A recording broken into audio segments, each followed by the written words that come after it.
ఓం నమో భగవతే వాసుదేవాయ. ఓం నమో భగవతే వాసుదేవాయ. ఓం నమో భగవతే వాసుదేవాయ. హరే కృష్ణ. ఎందరో మహానుభావులు, అందరికీ వందనాలు. నేను మీ భీమ. శ్రీపదానికి మీకు స్వాగతం. ఇక్కడ మనం మాట్లాడుకునే మాటలు మనల్ని ఒక ఉన్నతమైన మార్గం వైపు వెళ్ళేలా చేయాలన్నది సంకల్పం. మనం విజయవంతంగా 4వ అధ్యాయంలో 3 భాగాలని పూర్తి చేసుకున్నాం. అలాగే ఇప్పుడు 4వ అధ్యాయంలో 4వ భాగంలోకి వెళ్తాం. 4వ భాగంలో కొన్ని శ్లోకాలు చూద్దాం. దానికన్నా ముందు గత భాగంలో 4వ అధ్యాయం 11 నుంచి 15వ శ్లోకాలు మనం ఏం నేర్చుకున్నాం అనేది ఒకసారి గుర్తు చేసుకుని ఈ భాగంలోకి వెళ్ళే ప్రయత్నం చేద్దాం. భగవంతుడు తనను ఆశ్రయించే వారి పట్ల తను ఎలా స్పందిస్తారో చెప్పారు. అంటే ఏం కోరుకుంటే అది నేను ఇస్తాను, నా గురించి ఏ ఆలోచన చేస్తే ఆ ఆలోచన నేను నెరవేరుస్తాను, ఏ యథా మాం ప్రదధ్యంతి అన్నారు కదా అక్కడ.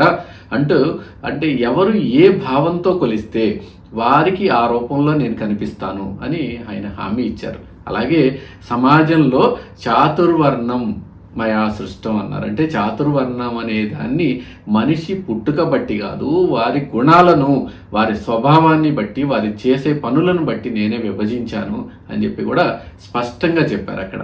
కాబట్టి పనులను నేనే విభజించాను అని మన భగవంతుడే చెప్పారు. కాబట్టి మనం ఆ పనుల్ని అలా చేసేటువంటి ప్రయత్నం చేయాలి. భగవంతుడు ఈ సృష్టిని చేసినా సరే దాని ఫలితాలకు ఆయన ఎలా కట్టుబడడో ఆయన చెప్పారు. మనం కూడా మన పనుల ఫలితాలపై ఆసక్తి వదిలేస్తే కర్మబంధాల నుండి బయటపడగలము అని చెప్పేసి, విముక్తులం అవుతాం అని చెప్పేసి ఆయన సూచించారు భగవంతుడు. కాబట్టి ఇలా మనం కర్మలను చేసేటువంటి ప్రయత్నం చేయాలి. కాబట్టి ఈ జ్ఞానాన్ని పొందినటువంటి అనేక మంది మన పూర్వీకులు కూడా తమ కర్తవ్యాలను అలాగే నిర్వర్తించారు. కాబట్టి అర్జున, నువ్వు కూడా నీ కర్మను అలాగే అనుసరించు, అలాగే చెయ్యి అని చెప్పేసి అర్జునుడికి హితబోధ చేశారు. అలాగే మనకు చేశారు దాని ద్వారా. కాబట్టి మరి కర్మ అంటే ఏంటి, ఏది చేయాలి, ఏది చేయకూడదు, పండితులకు కూడా అర్థం కాదు అనేటువంటి రహస్యాన్ని ఇప్పుడు చెప్తారు ఆయన. కర్మ అంటే మనం సింపుల్గా ఆలోచించేది కాదు, దానిలో చాలా లోతులు ఉన్నాయి అని భగవంతుడు ఇప్పుడు చెప్తున్నారు మనకి ఇప్పుడు వచ్చే శ్లోకాల్లో. ఇప్పుడు ఈ భాగంలో మనం ఏం చేద్దామంటే 4వ అధ్యాయం 16వ శ్లోకం నుండి 20వ శ్లోకం వరకు మనం నేర్చుకునేటువంటి ప్రయత్నం చేద్దాం. 4వ అధ్యాయంలో 16వ శ్లోకం. 16వ శ్లోకంలో ఏం చెప్తున్నారు భగవంతుడు? కిం కర్మ కిమ కర్మేతి కవయోప్యత్ర మోహిత తత్తే కర్మ ప్రవక్ష్యామి యజ్ఞాత్వా మోక్షసే శుభాత్ అంటున్నారు. అంటే అర్జున, కిం కర్మ అంటే కర్మ అంటే ఏంటి, కిం అకర్మ ఇది అకర్మ అంటే ఏంటి అంటే మళ్ళీ కర్మలో ఉన్నటువంటి భాగాలు చెప్తున్నారు. కర్మ అకర్మ అని 2 చెప్పారు ఇప్పుడు మనకి. అంటే ఏంటి అనే విషయంలో క్రవయ అపి అత్ర మోహిత అన్నారు. అంటే గొప్ప గొప్ప పండితులు కూడా భ్రమకు లోనవుతున్నారు. ఈ 2 అర్థం కాక భ్రమకు లోనవుతున్నారు. తత్తే కర్మ ప్రవక్ష్యామి అంటే ఆ కర్మ తత్వాన్ని నీకు నేను వివరిస్తాను, జాగ్రత్తగా విను. కొత్త పండితులు కూడా వారు సరిగ్గా అర్థం చేసుకోలేకుండా ఉన్నారు ఈ కర్మతత్వాన్ని అనేది భగవంతుడు చెప్తున్నారు. యత్ జ్ఞాత దేనిని తెలుసుకోవటం వల్ల అశుభాత్ మోక్షసే నీవు అశుభం నుండి, సంసార బంధనం నుండి విముక్తుడివి కాగలవు.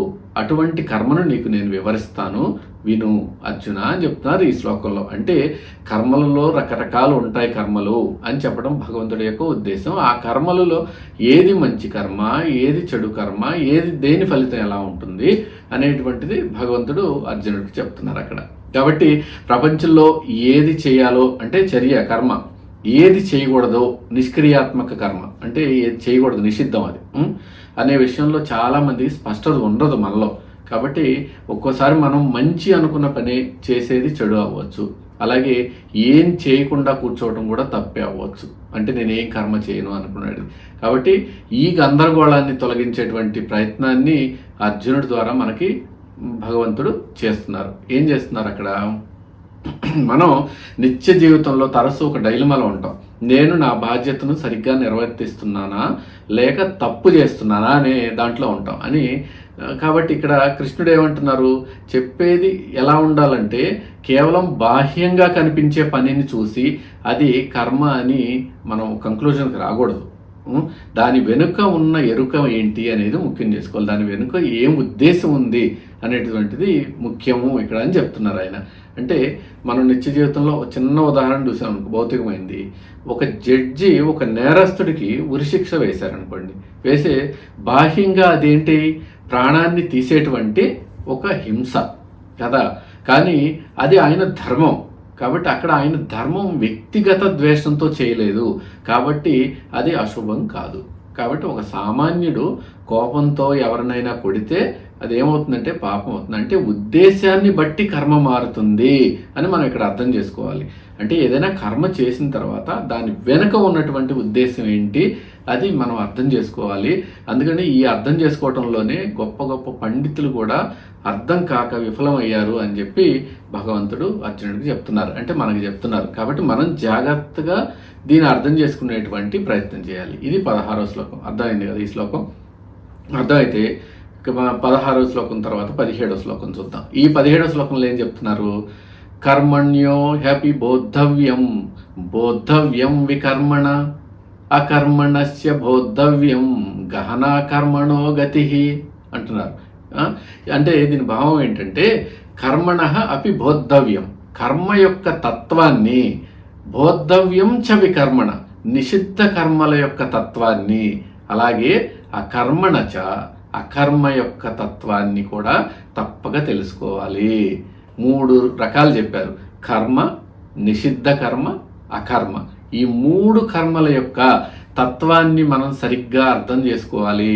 ఎందుకంటే కర్మణో గతి గహన, కర్మల గతి చాలా గహనమైనది, అంటే లోతైనది.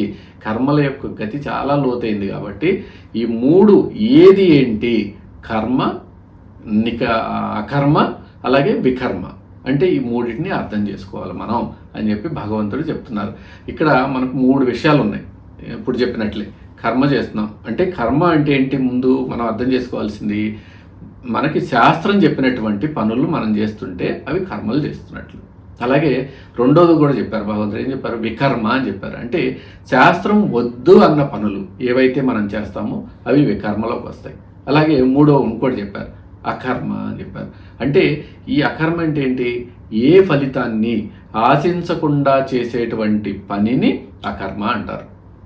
అర్థమైంది కదా? 3 రకాలు: కర్మ శాస్త్రం చెప్పే పనులు, వికర్మ శాస్త్రం వద్దన్న పనులు, అకర్మ ఏ ఫలితం ఆశించకుండా చేసేటువంటి పనిని. మరి ఈ 3ంటి మధ్య ఉన్న సూక్ష్మ భేదం ఇది అంతా కూడా. దీన్ని అర్థం చేసుకోవడం చాలా కష్టం అని భగవంతుడు చెప్తున్నారు. కష్టమని భగవంతుడు చెప్తున్నారు కాబట్టి మనం కొంచెం ధ్యాస పెట్టి దీన్ని అర్థం చేసుకునేటువంటి ప్రయత్నం చేయాలి. కాబట్టి మనం ఒకసారి సోమరితనంలో ఉండి ఏ పని చేయకుండా నేను నిశ్చలంగా ఉన్నాను అనుకుంటాం కదా. కానీ అక్కడ అది అకర్మ కింద వస్తుందా? ఏ ఫలితం లేదు కదా, మనం అలా నిశ్చలంగా కూర్చున్నాం, ఏం చేయట్లేదు. అది అకర్మ కింద వస్తుందా అంటే కాదు. ఎందుకంటే అది తమోగుణం. తమోగుణంలో కర్త తత్వాన్ని తెలుసుకోవడం అంటే మన ప్రతి క్రియ వెనుక అసలు కారణాన్ని కనిపెట్టడం. కాబట్టి అలా ఉండటం కూడా తప్పు.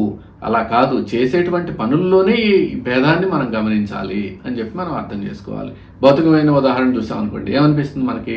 ఒక ఆఫీస్లో ఒక పని చేసే వ్యక్తి ఉన్నాడు, బాధ్యతల్ని సక్రమంగా చేశాడు అనుకోండి, అది కర్మ. అంటే ఆ ఆఫీస్ రూల్స్ రెగ్యులేషన్స్ ప్రకారం చేశాడు కాబట్టి అది కర్మ. ఆ బాధ్యతల్ని ఎగ్గొట్టి ఏదో లంచం తీసుకుంటా దొరికాడు అనుకోండి, అంటే అతను పనికి ఆ శాస్త్రంలో వాళ్ళ రూల్స్లో అది లేదు, నువ్వు లంచం తీసుకోవచ్చు అని, కాబట్టి అది వికర్మ. అర్థమైంది కదా? కాబట్టి అలా కాకుండా జీతం కోసం కాకుండా సమాజానికి ఉపయోగపడాలి నేను చేసే వృత్తి అని చేశాడు అనుకోండి, అది అకర్మ. అంటే ఫలితాన్ని ఏమి ఆశించట్లే అక్కడ. అంటే 3 రకాలు కూడా ఒక ఆఫీస్లో మనం గమనించవచ్చు, చూసాం కదా. కాబట్టి ఫలితాన్ని మనం పనిచేసే ప్రతి పనిలో కూడా ఇలా కర్మ, వికర్మ, అకర్మలను విభజించుకొని మనం ఆ సూక్ష్మ భేదాన్ని గమనించుకుని చేస్తే మనకి ఎంతో మేలు జరుగుతుంది అని భగవంతుడి యొక్క ఉద్దేశం. ఇలా మనల్ని కర్మలు చేయమంటున్నారు భగవంతుడు. కాబట్టి ఈ శ్లోకం 17వ శ్లోకం అంతం అయితే 18వ శ్లోకం చూద్దాం. 18వ శ్లోకంలో ఏమంటున్నారు భగవంతుడు? కర్మణ్య కర్మయ పశ్యేత్ అకర్మణి చ కర్మయ న బుద్ధిమాన్ మనుష్యేసు సయుక్త కృతి కర్మకృత్ అంటున్నారు. అంటే ఎవరైతే కర్మల్లో అకర్మను, కర్మణి అకర్మ అని చెప్పారు కదా, మరియు అకర్మలో కర్మను అంటే అకర్మిణి చ కర్మ అన్నారు. అంటే కర్మలో అకర్మను అంటే ఒకటి శాస్త్రం చెప్పింది, ఒకటి ఫలితం లేనిది. ఒక దాంట్లో ఒకటి కర్మలో అకర్మను, అకర్మలో కర్మను దర్శిస్తాడో సమనుష్యే బుద్ధిమాన్, అటువంటి మనుషులు బుద్ధిమంతులు అని చెప్తున్నారు భగవంతుడు. సంయుక్త అతనే యోగి అని కూడా, యుక్త అంటే యోగి అని కూడా చెప్తున్నారు. అంటే కృతకర్మ కృత్, అన్ని పనులు పూర్తి చేసేవాడు అతను అని చెప్తున్నారు. కాబట్టి అక్కడ కర్మ వికర్మే మనకి జీవితానికి ఎంతో ఉపయుక్తమైనవి అని మనం అర్థం చేసుకోవాలి. కర్మ అకర్మ ఈ రెండింటి ఇది చాలా లోతైనటువంటి వివరణ, లోతైనటువంటి ఆలోచన చేయాల్సింది. చాలా జాగ్రత్తగా ఆలోచిస్తేనే ఈ థిన్ లైన్ మనకు అర్థమవుతుంది. కాబట్టి కర్మలో అకర్మ అంటే బయట పని చేస్తున్నా కూడా లోపల నేను చేస్తున్నాను అనే అహంకారం లేకుండా ప్రశాంతంగా ఉండటం, అది కర్మలో అకర్మ. అలాగే అకర్మలో కర్మ అంటే ఏంటి? బయటకి ఏ పని చేసినా కూడా, బయటికి ఏ పని చేయకుండా కూర్చున్నా కూడా లోపలతో కోరికలతో అశాంతిగా ఉండకుండా ఉండటం, ఈ రెండింటిని గుర్తుపట్టిన వాడు నిజమైన యోగి. ఈ రెండింటిని భేదాన్ని మనం కూడా జాగ్రత్తగా అర్థం చేసుకోవాలి. జాగ్రత్తగా అర్థం చేసుకుంటే ఈ కర్మ అకర్మ మనకి అర్థమవుతుంది. కాబట్టి మనం ఫిజికల్గా కూడా, వేరే సైకలాజికల్గా కూడా ఆలోచించవచ్చు. మనం ఏం ఆలోచించకుండా కూర్చున్నా మన మనసు నిరంతరం పనిచేస్తూనే ఉంటుంది. అంటే అకర్మలో కర్మ చేస్తుంది అది. అంటే ఫలితం ఏమీ ఉండదు అక్కడ, కానీ కర్మ చేస్తూనే ఉంటుంది. కాబట్టి అదేవిధంగా మనకి ఫిజికల్గా చాలా బిజీగా ఉన్న మనసు ప్రశాంతంగా ఉంచుకోవచ్చు. అంటే కర్మలో అకర్మ, మనం ఏ పని చేసినా కానీ దాని గురించి ఫలితాన్ని ఆశించకుండా ఉండవచ్చు. కాబట్టి ఇది రెండు కూడా మైండ్ఫుల్నెస్ ప్రాక్టీస్ కోసం ఉపయోగపడతాయి. కర్మ అకర్మ అనేవి మనం వీటిని లోతుగా అర్థం చేసుకునేటువంటి ప్రయత్నం చేయాలి. ఇప్పుడు మామూలు భౌతిక ఎగ్జాంపుల్ చూస్తే మీకు ఈజీగా అర్థమవుతుంది. ఒక తల్లి ఉంది, ఇంట్లో పనులన్నీ చేస్తూ ఉంటుంది. పనులన్నీ చేస్తున్నా కానీ మనసులో ఏం ధ్యాస ఉంటుంది?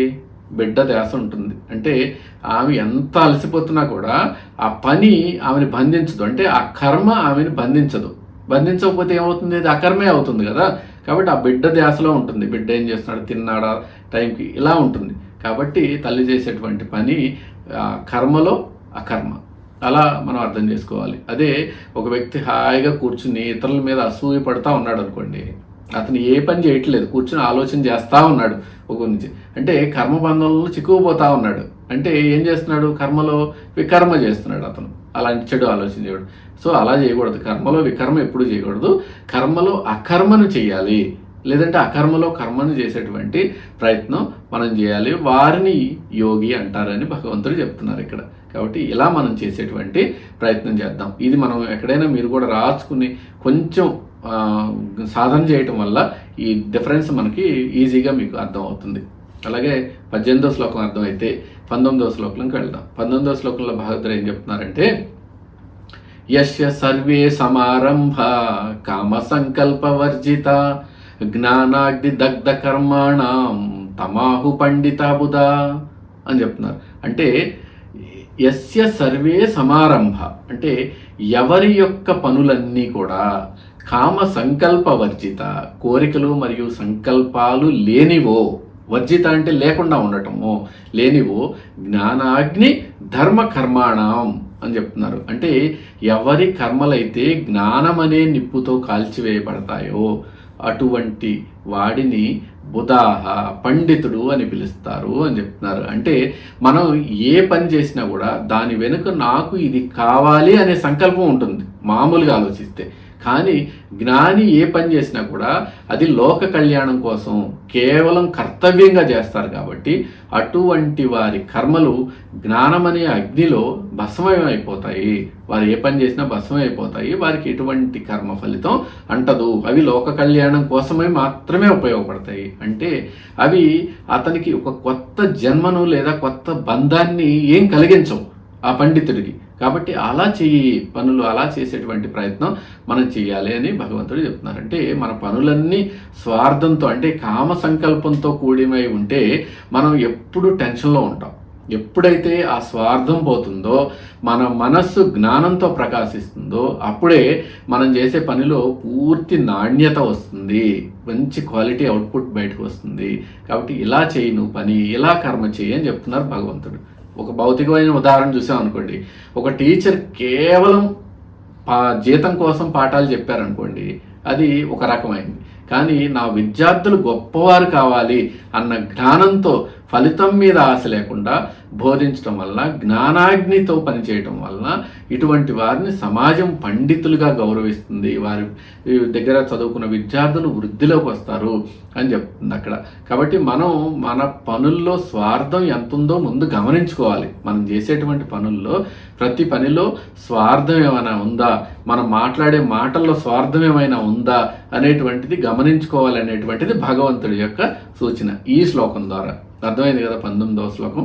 ఈ శ్లోకం అర్థమైతే మనం భగవద్గీతలో 4వ అధ్యాయంలో 20వ శ్లోకం చూద్దాం. 20వ శ్లోకంలో భగవంతుడు ఏమంటున్నారంటే, త్వక్త్వా కర్మ ఫల సంగం నిత్య తృప్తో నిరాశ్రయ కర్మణ్యభి ప్రవృత్తోపి నైవ కించత్ కరోతి సం అంటున్నారు. అంటే భావాన్ని చూస్తే ఎలా ఉంటుందంటే, త్వక్త్వా కర్మఫల అసంగం అంటే కర్మఫలం మీద ఆసక్తిని వదిలి, త్వక్త అంటే విడిచిపెట్టేసి, నిత్య తృప్త ఎల్లప్పుడూ తృప్తిగా ఉంటూ, నిరాశ్రయ ఎవరి మీద ఆధారపడకుండా, కర్మాణి అభి ప్రవృత్తి అభి అంటే పనుల్లో పూర్తిగా నిమగ్నమైనప్పటికీ, సంకించత్ న ఏవ కరోతి అతను ఏమీ చేయని వాడితో సమానం అంటారు.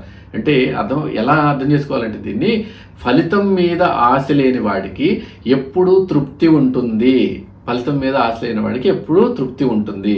వస్తువుల మీద లేదా వ్యక్తుల మీద ఆధారపడకుండా తనలో తాను సంతోషంగా ఉండేవాడు లోకంలో ఎన్ని పనులు చేసినా కూడా ఆ పనులు బరువు అతనికి తెలియదు. అతను పనులు చేస్తున్నా లోపలి మాత్రం పరమ ప్రశాంతంగా ఉంటాడు, పరమ ప్రశాంతమైన స్థితిలో ఉంటాడని భగవంతుడు చెప్తున్నారు. ఇది నిజమే కదా. మనం ఎప్పుడైతే వ్యక్తుల మీద ఆధారపడతామో మనం లోపల సంతోషం అనేది కూడా ఉండదు. వ్యక్తుల మీద ఎప్పుడైతే ఆధారపడకుండా మనలో ఉన్నటువంటి సంతోషంతోనే మన పనులన్నీ చేస్తున్నాం అనుకోండి, మన పనుల్లో పడి మన బరువుని కూడా మర్చిపోతాం మనం. అదే మనకి పరమ ప్రశాంతంగా ఉంటుంది. అప్పుడు అతను ఏ కర్మ చేసిన వాడి కింద రాడు అని చెప్పి భగవంతుడు చెప్తున్నారు. ఇలా బయట పరిస్థితుల మీద ఆధారపడితే ఎప్పుడు భయపడుతూనే ఉంటాం. కాబట్టి ఎలా చేయాలి, కానీ మన సంతోషం ఎప్పుడు ఉండదు అక్కడ. కాబట్టి మన సంతోషం మన లోపలే ఉంటే మనం ఏం పని చేసినా కూడా ఆ పని ఆనందంగానే ఉంటుంది. ఇది అత్యున్నతమైనటువంటి మానవ స్థితి. బయట ఆధారపడితే భయంగా ఉంటుంది. ఎప్పుడు ఎవరు ఏం చేస్తారో వాడు సరిగ్గా చేస్తాడా లేదా అనేటువంటిది. అదే ఆ ఆనందాన్ని మనలో పెట్టుకుని మనమే కనుక ఆ పనిని చేస్తే అది చాలా ఆనందాన్ని ఇస్తుంది, తృప్తిని ఇస్తుంది అని భగవంతుడు చెప్తున్నారు. ఇది అత్యుత్తమైన మానసిక స్థితికి కూడా మనం చేరవచ్చు అని భగవంతుడు చెప్తున్నారు. ఇది ఇలా అర్థం చేసుకోవాలి. దీని మామూలు భౌతిక ఉదాహరణ చూస్తే ఎలా ఉంటుందంటే, ఒక క్రీడాకారుడు గెలుపు ఓటములతో సంబంధం లేకుండా తన ఆటను కానీ ప్రేమిస్తూ ఆడాడు అనుకోండి, అతను ఓడినా కుంగిపోడు, గెలిచినా వెర్రవేగడు. కాబట్టి అతను నిత్య తృప్తుడు. మనం కూడా బాధ్యతల్ని ఆనందంగా నిర్వర్తించాలి తప్ప ఫలితం కోసం భారంగా భావించకూడదు అని భగవంతుడు చెప్తున్నారు ఇక్కడ. అర్థమైంది కదా ఈ శ్లోకం. ఎప్పుడు కూడా మనం చేసే పని భారంగా భావించకూడదు. మనం ఫలితం ఏదొచ్చినా కానీ పర్వాలేదు అనేటువంటి భావంతో చేస్తే ఆ పని యొక్క భారం మన మీద పడదు అని భగవంతుడు చెప్తున్నారు. ఇలా భగవద్గీతలో ప్రతి శ్లోకాన్ని మనం నేర్చుకుంటూ భగవంతుడి యొక్క విశేషాలను తెలుసుకుంటూ అనేక విషయాలను తెలుసుకుంటూ మన జీవితానికి ఈ శ్లోకాలన్నింటినీ అన్వయించుకుంటూ నేర్చుకోవడం, భగవద్గీతను ఎలా నేర్చుకోవడం మీ అందరికీ నచ్చిందని భావిస్తున్నాను. మీ అందరికీ నచ్చితే కనుక మన ఛానల్ శ్రీపదాన్ని సబ్స్క్రైబ్ చేసుకోండి. ఇలాంటి మంచి విషయాలు అనేక మందికి చేరేటువంటి అవకాశం కల్పించండి. సర్వం శ్రీకృష్ణార్పణమస్తు. నమస్కారం, మీ భీమా.